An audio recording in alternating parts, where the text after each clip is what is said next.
Harry Potter and the Goblet of Fire has Harry compete in the Triwizard Tournament, but he's too young to compete.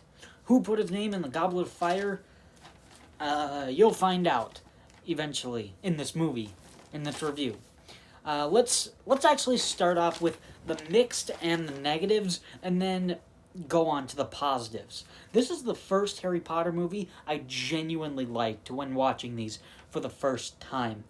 This is the first Harry Potter movie that's PG-13 for being a lot darker. So the one mixed aspect is I love the games. I love the Dragon Battle, the Lake game, and the Maze game. I just wish there were either more games or the games were longer. So I love what there is in the movie. I just wish there was more of it. But regardless, I think they're still really good. And the only negative I can say that I really don't like about this movie is one thing that's weird is when Moaning Myrtle tells Harry about the egg when he's in the bath. And she kind of comes on to Harry in the bathtub. And it's like she wants to see him naked or whatever. I don't know. It's creepy because, first off, Harry is 12. 14. He's 14. And Moaning Myrtle is, 10 or something when she died? But the actress who portrayed her was like 40 at the time. So you either have a 10-year-old girl trying to look at Harry naked or a 40-year-old woman trying to look at Harry naked. So it's just creepy and weird. But it's not that big to the movie itself, so it really doesn't matter that much. Now on to the positives. First and foremost, Harry Potter's spells that he says is Reducto and Essentio when he tries to get up out of the lake, and he uses his wand in the dragon battle, and the final confrontation at the end of the film, he has to battle with you-know-who, and I'll get to that soon. So those are his spells. Now onto the real positives. I love how much bigger this movie feels. The story feels bigger in scope. The first scene as Harry, Ron, Hermione, and the Weasley family at the Quidditch World Cup. The Wizard Games feel big, and the Quidditch World Cup is big because it's like this whole sports event.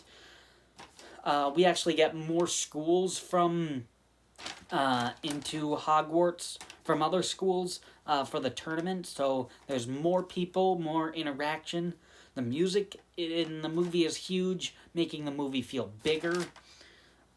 So everything is just bigger, feels bigger in this movie. The humor is great in the film. It actually makes me laugh. Mad-Eye Moody drinking pumpkin juice. Like, I don't think it's pumpkin juice. That's funny. Mad-Eye Moody puts a creature onto everyone in the class, which that is just hilarious when he's tormenting the students with the creature on them. The Weasley Bros turning old when they put their names in the Goblet of Fire. And then, you said! And the, when Harry gets the bird with the note and it says, P.S. The bird bites. And the cannon gag where Dumbledore is like, 3, 2, 1, boom! Like, he wasn't yet ready to start the tournament yet. Like, all of that is funny. And Mad-Eye Moody himself, as a character, is so funny and insane.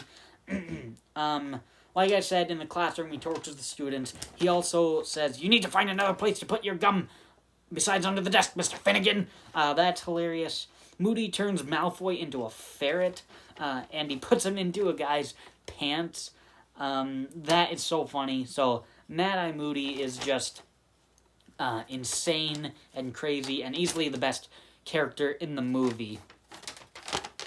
I like it that the spell that Harry survived was the Killing Curse when he was a baby. Not an original name for the spell, but it adds a little bit more to the lore. So I thought it was cool that the spell that Voldemort used to try and kill Harry that gave him the scar had a name. So that was cool. I kind of liked that. And I also like the drama with Ron, Harry, and Hermione, where Ron is jealous of Harry for being in the tournament and getting the attention. From the first three movies, they were all friends, all happy. And in this one, it's like now they're teenagers. Now they don't quite agree with one another now. So I thought that was interesting. It added a little bit more of an interesting dynamic to the film. And the last positive, the biggest positive, I'll actually make it two, but the first thing that I love about this movie is the wizard games are the best parts of the movie. The dragon battle is so good. I love it when the dragon chases Harry around the school and Harry is on his broom driving or flying around the school, and then he falls on the roof.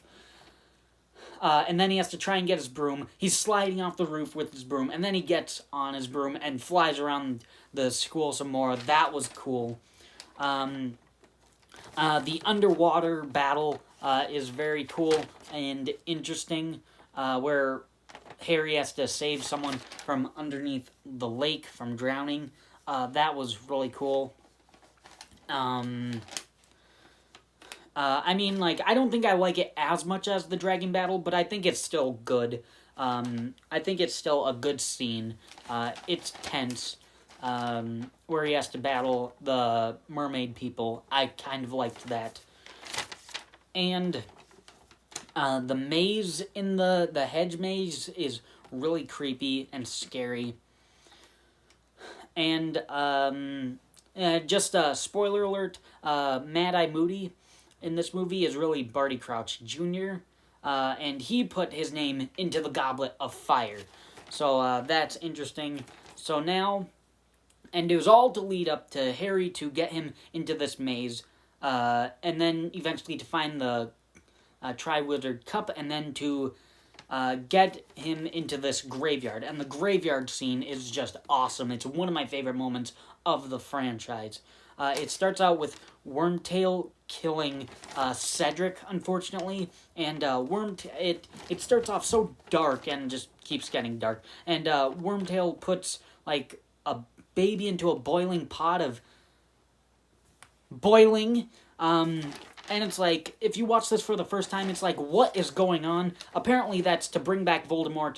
Wormtail cuts off his hand, cuts Harry's arm, and then you see a little bit of blood, puts it into the boiling pot of boil, and Voldemort is finally back. He finally returned, and Voldemort and Harry go at it. They fight. They take out their wands. They're fighting, and it's just so tense, so scary for Harry.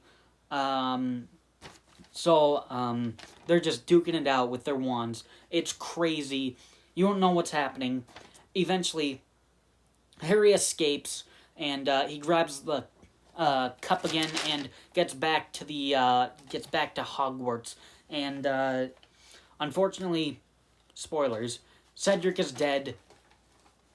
That scene is so sad, especially when his dad comes and just cries over it. That's so sad, so tragic. But I mean, like, it's important because it shows that from now on, the series isn't going to be all this childlike wonder, innocence. Now it's going to get dark. There's going to be death. So it's an important scene. So in the end, if you can't tell already, I absolutely love this movie. And in just under a year, I watched this in like June or something. Even before doing this review, I already told myself, this has quickly become put in my top 20 movies of all time. I absolutely love this. There are 2 movies in this franchise that I would put in my top 20 movies of all time. This is one of them. You can probably guess which one the next one will be, whichever one that would be. But I absolutely love this movie. It has a good balance between funny comedy and dangerous action moments. This Harry Potter and the Goblet of Fire is an awesome film, and I absolutely love this film. Thanks for watching.